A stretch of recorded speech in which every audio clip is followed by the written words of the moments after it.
Greetings, my name is Veaux, and I've got another exciting show for you. I'm here with Dr. Paul Bodhise, a wonderful, wonderful person. Yes, he is a doctor in chiropractic. Yes. And also specializes in Naturopathy. Naturopathy. Ooh, we have to talk about that. But before we do, that's another show. We're going to come back with you on that. Today we're going to talk about the 7 natural healing forces. But actually, we're only going to be able to cover 3. So, Doctor, what 3 shall we talk about? Well, I think one thing is very important is the sun. We don't think of it as a natural healing force all the time. But the fact is, things are very advantageous in the sun, and then there are other problems. But what I'd like to let everyone know is that the sun is a healer. The electron from the sun is collected by the chlorophyll in the tree, and that energy of that sun electron in that chlorophyll does a transmutation into our bodies and becomes body parts. The molecules intertwines with the DNA within our bodies. So we have to realize that the sun is a healer. Not only that it interacts with our skin to create vitamin D, yes, it also helps to regulate our blood glucose levels. It helps to help with our pancreatic health. So therefore it helps to prevent diabetes and high blood pressure when we have the right exposure to the sun. And the only person of black pigmentation who gets skin cancer are those who have a lack of sunlight. All the research says. Really? So when we talk about these sun blockers, we got to talk about what they really mean, because this deep pigmentation can walk from ocean to ocean in the desert and soak the sun up. Yes. Where other ones got to have an umbrella and put something on to protect themselves. That talks about the superiority within these genes. And I talk about the biological superiority of woman in the proper thinking aspect of the 7 natural healing forces. I believe that people need to think differently. They have to look at what the textbook says. And if you look at Gray's Anatomy, you will find that there's a biological superiority of the female species. I like this part.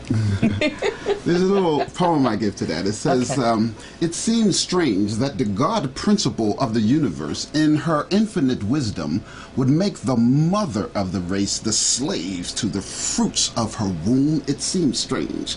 It seems incredible that this God principle of the universe were endanger the most highly creative being of the universe by making her weak and cringing upon her husbands. My brothers and sisters, I say, take note. It's our mothers who helped us, loved us, cared for us, and comforted us from the womb into adulthood. And it is them who we honor and bless them. So God bless you, my mother. God bless you, my sister. God bless you, my woman. For we owe homage to you that has been long overdue. And I am here to say I appreciate you and congratulations for being the biological superiority of all creatures made by God. Wow. Did you write that? I got a lot of help from women. I love it. I love it. That's a beautiful piece. I think it's important for us to know the truth, because once we know the truth, and we don't say biological superiority as if they're more higher spiritually. It's the fact that a tadpole and a rabbit, there's a superiority in the makeup of the structure. So the women have 25% more gray matter, that's thinking brain matter, than the comparable male. That's a Gray's Anatomy fact. They have 3 lobes to the thyroid gland. Those T cells is the primary immune fighter cells for the body that the HIV affects. The women has 3 lobes and men has 2. We have to think about that because they have stronger immunity power. This is Gray's Anatomy talking, not Dr. Bodhise, you understand? Yes, I understand. So I'm saying to you, throughout nature, the biological superiority of the species are the women. It's as simple as that. That's the truth. So now that we have that knowledge, let's go from there, because we all have things that we have to do, men and women. And one thing is to walk and know the truth. That's what these 7 natural healing forces is about. Now we're going to do one more. Diet is important, and I don't mess around with that. Because we are kings and queens and gods and goddesses and saints and Sufis. And so we must treat ourselves like that. and gain the most from this. I'm very happy to say I have a wonderful son, 38, and we walk hand in hand because we've discovered this life energy in each other. Wow. And that comes from these herbs in the diet. So you have to have dark leafy greens. Okay. I'm talking about the macrobiotic diet. Get your pencils and papers out. You have to have brown rice, because if you look at the food pyramid, the bottom of the pyramid says whole grains. That's brown rice, oats, buckwheat, corn, amaranth, spelt, even those things we don't hear a lot about. Love spelt. All right, very good. This is a conscious area. That's why I'm in LA. Okay. All right, so you got to have a bean for protein, and the reason why they told us that you need to eat meat was because you got to get all 8 essential amino acids. They don't say that too much anymore.